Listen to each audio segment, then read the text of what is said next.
একসময় ঘূর্ণায়মান পাহাড়ের মধ্যে অবস্থিত একটি ছোট গ্রামে বাস করত দুই ভাই, ছোট্ট তাফসির এবং তার ভাই তাশরিফ।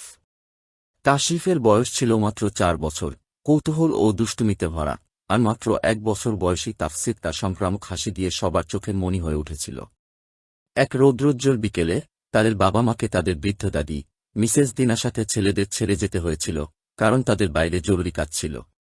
মিসেস দিনা সদয় হলেও কঠোর ছিলেন, দুষ্টু তাশরিফের প্রতি সর্বদা সজাগ দৃষ্টি রাখতেন। তাশরিফ বাইরে খেলা এবং কাছাকাছি জঙ্গল অন্বেষণ পছন্দ করতেন।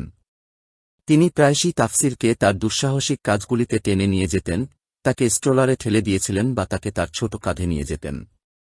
সেদিন তাশরিফ তাফসিরকে রঙিন বন্য ফুলে ভরা কাছাকাছি তৃণভূমির বিস্ময় দেখানোর সিদ্ধান্ত নিয়েছিল। যখন তারা লম্বা ঘাসের মধ্যে দিয়ে ঘুরে বেড়াচ্ছিল, তখন তাশরিফ লক্ষ্য করল একটি প্রজাপতি ফুল থেকে ফুলে উঠছে। এর সৌন্দর্যে আচ্ছন্ন হয়ে তাশরিফ তার উত্তেজনায় তাফসিরের কথা ভুলে গিয়ে এর পিছনে ধাওয়া করে। এদিকে তাফসির তার স্ট্রলারে খুশিতে কুটকুটে বড় চোখ দিয়ে পৃথিবী দেখছিল। হঠাৎ তাশরিফ বুঝতে পারলেন যে তাফসির আর তার পাশে নেই। আতঙ্কিত হয়ে ঘুরে ঘুরে খালি স্ট্রলারটি দেখলেন।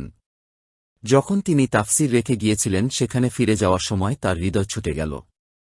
খালি ভবঘুরেটি দেখে তার চোখে জল এসে গেল এবং উপলব্ধি হল যে সে তার ছোট ভাইকে পরিত্যাগ করেছে। উন্মত্তভাবে তাশরিফ সর্বত্র অনুসন্ধান করে তাফসিরের নাম ধরে ডাকতে থাকে, কিন্তু তার কোনো চিহ্ন পাওয়া যায়নি। তিনি যখন আশা ছেড়ে দিতে চলেছেন, তখন তিনি একটি ঝোপের নিচ থেকে একটি ক্ষীণ কান্না শুনতে পেলেন।